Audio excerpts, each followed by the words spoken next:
குக்கு தமிழுக்கு வரவேற்கிறோம். உடைந்த குடம். ஓர் அழகிய மலைத்தொடரின் அடிவாரத்தில் செழிப்பான ராஜேந்திரபுரி என்னும் நாட்டை அரசர் மகேந்திரன் ஆண்டு வந்தார். அவர் வீரம் மிக்கவர், அதே சமயம் மக்களுக்காக இரவும் பகலும் உழைக்கும் மகா புத்திசாலி. ஆனால் தன் நாட்டை ஆளப்போகும் வாரிசை தேர்ந்தெடுக்கும் கட்டாயம் அவருக்கு வந்தது. அரசருக்கு ஆதித்யா மற்றும் விவேக் என்று இரு மகன்கள் இருந்தனர். ஆதித்யா மூத்தவன், மிகவும் ஆற்றல் மிக்கவன், எந்த செயலையும் விரைவாக முடிப்பான். அவனுடைய முடிவுகள் அனைத்தும் கத்தி போல கூர்மையாக இருந்தன. விவேக் இளையவன், அவன் பொறுமையும் அமைதியான சிந்தனையும் கொண்டவன். இந்த இருவரில் யார் நாட்டையாள சிறந்தவர் என்று அரசருக்கு புரியவில்லை. கூர்மையான அறிவாளியா அல்லது ஆழமான சிந்தனையாளனா? ஒரு நாள் அரசர் தன் இரு மகன்களையும் அரண்மனைக்கு அழைத்தார்.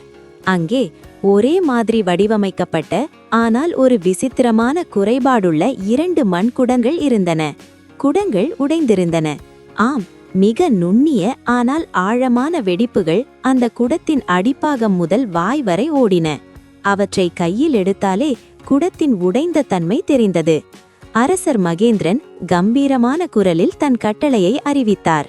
என் அருமை மைந்தர்களே, தலைமை பண்பு என்பது வெற்றி பெறுவதை மட்டும் பொறுத்ததல்ல, அது விடாமுயற்சியையும் பொறுமையையும் உள்ளடக்கியது. இன்றிரவு சூரியன் மறையும் வரை இந்த உடைந்த குடங்களில் நீரை நிரப்ப வேண்டும். எவர் இந்த குடங்களை முழுமையாக நிரப்பி அதை என்னிடம் கொண்டு வருகிறாரோ அவரே அடுத்த அரசர். இரு இளவரசர்களும் அதிர்ச்சியடைந்தனர். மூத்த இளவரசன் ஆதித்யா தன் கையில் உடைந்த குடத்தை தூக்கினான். சில வினாடிகள் அதை உற்று நோக்கினான்.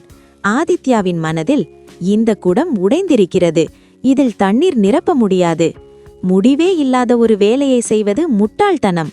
அறிவானவன் செய்ய முடியாததை செய்ய முயற்சிப்பதில் நேரத்தை வீணடிக்க மாட்டான் என்று அவன் வேகமாக சென்று அருகிலிருந்த குளத்தில் குடத்தை நிரப்பினான். நீர் வேகமாக ஒழுகி வெளியேறியது. அவன் சலிப்படைந்தான். சில முயற்சிகளுக்கு பிறகு ஆதித்யாவுக்கு கோபம் வந்தது. இது எனக்கு ஒரு சோதனை அல்ல, இது ஒரு விளையாட்டு. உடைந்த குடத்தை வைத்துக்கொண்டு எப்படி நிரப்ப முடியும் என்று என் தந்தையார் எதிர்பார்க்கிறார்? என்னால் முடியாது. ஆதித்யா ஆத்திரத்துடன் அந்த குடத்தை அருகிலிருந்த பாறையில் வீசி எறிந்தான். அது உடைந்து சிதறியது. ஆனால் அவன் வெற்றி பெற்றதாக நம்பினான். இளைய இளவரசன் விவேக் தன் கையில் இருந்த உடைந்த குடத்தை மென்மையாக தொட்டு பார்த்தான். அவனுக்கும் அந்த குடம் உடைந்திருப்பது தெரிந்தது. இந்த குடத்தை நிரப்புவது இயலாத காரியம் என்றும் அவனுக்கு தெரியும். ஆனால் அவன் தன் தந்தையின் வார்த்தைகளை நினைத்து பார்த்தான். தலைமை பண்பு என்பது வெற்றி பெறுவதை மட்டும் பொறுத்ததல்ல, அது விடாமுயற்சியையும் பொறுமையையும் உள்ளடக்கியது. வெற்றியோ தோல்வியோ என் தந்தையின் கட்டளை இது. இந்த குடத்தால் நீரை தாங்க முடியாவிட்டாலும் என் உழைப்பை என்னால் தாங்க முடியும் என்று தனக்குள் சொல்லிக் கொண்டான். விவேக் அந்த குளத்திற்கு சென்றான். குடத்தை நிரப்பினான். நீர் ஒழுகியது. மீண்டும் நிரப்பினான். மீண்டும் ஒழுகியது. இது நாள் முழுவதும் தொடர்ந்தது.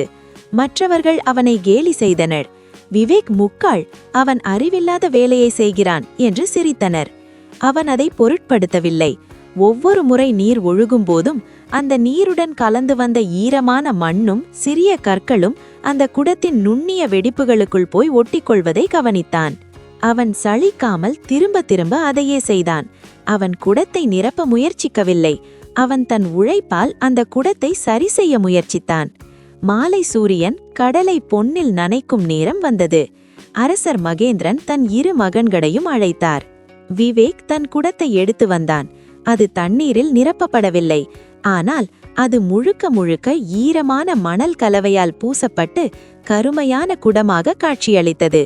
அதிலிருந்து எந்த நீரும் வெளியேறவில்லை. அரசர் மகேந்திரன் தன் மூத்த மகன் ஆதித்யாவை பார்த்தார். ஆதித்யா, உன் குடம் எங்கே? ஆதித்யா கம்பீரமாக பதில் சொன்னான். தந்தையே, அது உடைந்த குடம். அது பயனுற்றது என்று தெரிந்தவுடன் அதை வீசி எறிந்து விட்டேன். அறிவானவன் நடக்காத ஒரு காரியத்தில் நேரத்தை வீணடிக்க மாட்டான். அதுவே தலைமை பண்பின் முதல் விதி. அரசர் புன்னகைத்தார். ஆனால் எதுவும் சொல்லவில்லை. பின் இளைய மகன் விவேக்கை பார்த்தார். விவேக், உன் குடத்தில் ஒரு துளி நீர் கூட இல்லை. நீயும் தோல்வியடைந்து விட்டாயில்லையா? விவேக் பணிவுடன் பதிலளித்தான். தந்தையே, இந்த குடத்தை நிரப்புவது என் முதல் கடமை. ஆனால் அது முடியாத காரியம் என்று எனக்கு தெரியும். ஆனால் நான் சோர்வடையவில்லை. ஒவ்வொரு முறை நான் இதில் நீரை ஊற்றும் போதும் அதன் வழியை ஒழுகி வந்த மண்ணும் சிறிய வெடிப்புகளுக்குள் போய் ஒட்டிக்கொண்டன. என் ஒரு நாள் உழைப்பின் பயனாக இந்த குடத்தின் உடைந்த பகுதிகள் இப்போது சரி செய்யப்பட்டுவிட்டன. இப்போது இந்த குடம் முழுவதுமாக நீரை தாங்கும் ஆற்றலை பெற்றுள்ளது. என் குடம் இன்று வெறுமையாக இருக்கலாம், ஆனால் அதன் மீது நான் செலுத்திய உழைப்பு நாளை இதை ஒரு முழுமையான குடமாக மாற்றியுள்ளது.